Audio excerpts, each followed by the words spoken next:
Hello, and welcome to this explainer. Let's just start by taking a deep breath together. Seriously, just take a breath. If you're watching this right now, well, there's a pretty good chance you might be having a really tough recovery day after your spine surgery. You might be feeling kind of lost or frustrated or even a little scared. And I just want you to know right off the bat that you are in exactly the right place. Today, we're going to walk through exactly what's happening in your body right now. We'll help you understand it, manage it, and most importantly, help you stop worrying that you've somehow ruined your recovery. I want to totally validate how you might be feeling today. Because look, you've been doing the work, right? You're walking when you're supposed to walk, resting when you're told to rest, keeping up with your meds, and then, bam, out of nowhere, a day comes where the pain flares up again or your energy just completely tanks. It is so incredibly easy to spiral and wonder if something went wrong. But here's the truth. Doing everything perfectly doesn't magically prevent a sudden bad day. A hard day absolutely does not automatically mean the surgery failed. Usually, it just means your body is doing exactly what it's supposed to do, which is healing.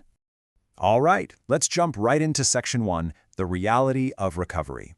We really need to look at the true shape and timeline of what physical healing actually looks like. Notice the disconnect here, because this is what causes so much of our anxiety.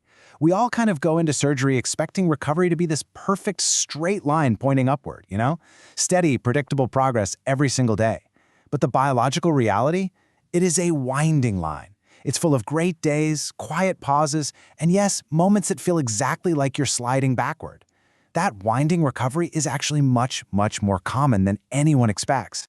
It is so tempting to stare at your discharge packet, see week 2 or week 4 milestones, and completely panic because you feel like you're falling behind. But listen, your tissue and your nerves, they heal on their own internal clock. They don't care about the calendar your team gave you. That timeline is just a helpful guide. It's not a final verdict on your progress. So, moving right along to Section 2, healing on your own clock. Let's see why every single recovery journey is uniquely personal. Comparison is, without a doubt, one of the biggest, quietest traps of spine surgery recovery. You'll hear about a neighbor who was back to playing golf in like 3 weeks, or you see someone on social media walking 2 miles by week 3. But please remember, your spine is not their spine. That recovery you're seeing online, it is heavily, heavily edited. They're posting the big milestones, not the sleepless nights or the afternoons they spent crying on the couch. So, what is the right way to actually measure your progress? Well, the only genuinely useful measurement is comparing where you are today to your own baseline from a few weeks ago. Think about it. Are you sitting just a little bit longer? Sleeping maybe a little better? Do you need slightly fewer breaks? Those slow, really quiet improvements? Those are the true signs of progress, even if they aren't happening every single day. Okay, let's dive into Section 3, the nervous system alarm.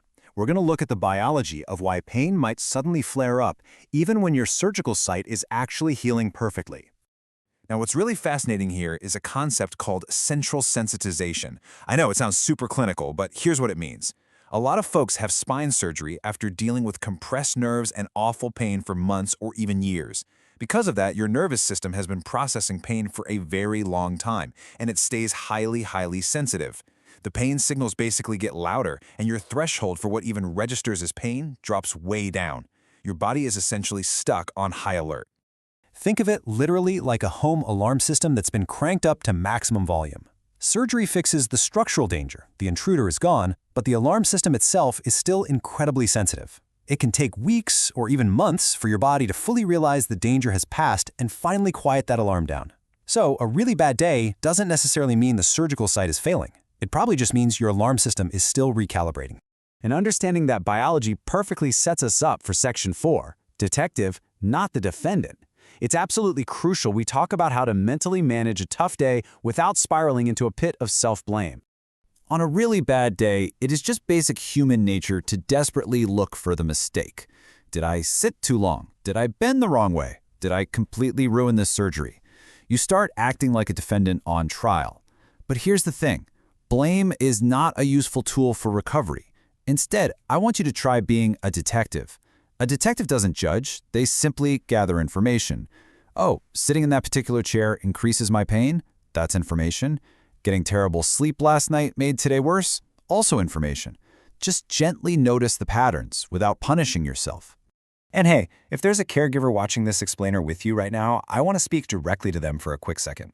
Supporting someone through recovery is emotionally exhausting. And on a bad day, your first instinct is probably to try and fix it with forced cheerfulness and optimism, but honestly, bad days do not respond well to forced optimism. They respond to presence. You don't have to fix the day. Just sit with them. Bring them some water. Make the little things just a bit easier. You just have to help make the day a little less heavy.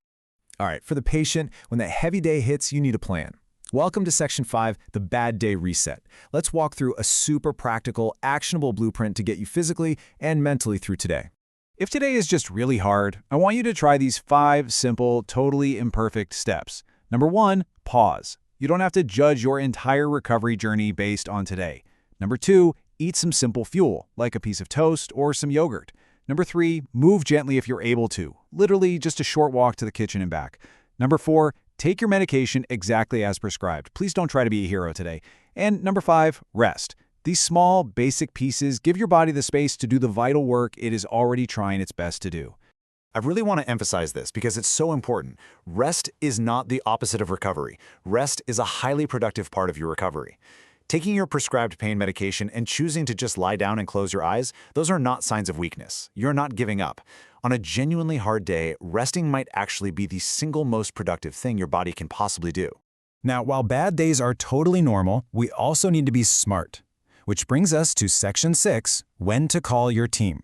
We need to clearly delineate the difference between a normal bad day and a day that actually requires medical attention from your surgical team. So a normal bad day usually features symptoms that feel pretty familiar to you. They're just louder. But if you start noticing new numbness or new weakness or pain that is clearly steadily worsening instead of slowly improving over time, or if you see changes in your incision like redness or drainage, or if you develop a fever or chills, you need to call your surgeon's office. Look, your team would always rather hear from you and give you some reassurance than have you sitting at home stressing out. Now, we also need to talk about a few urgent, drop everything red flags that require an immediate trip to the emergency department or a call to 911. These include any new loss of bowel or bladder control, new numbness in the saddle area, between your legs, or rapidly worsening weakness in a leg or an arm. Please remember, this explainer absolutely does not replace medical advice, and these specific urgent symptoms should never, ever wait for the next business day. If you're looking for a great real-world example of a medical team that actively prepares their patients for this exact roller coaster, look at Dr. Kamal Woods and the Vertrae team. They serve folks in Miamisburg, Dayton, Cincinnati, and all across Southwest Ohio. And they really emphasize that recovery conversations aren't just about the surgical incision. They're about preparing patients for real life after surgery, actively encouraging these check-in calls, and really supporting patients through those inevitably hard days. And that brings us to our final, most important takeaway of this whole explainer. Bad days are part of recovery. They are not the whole picture.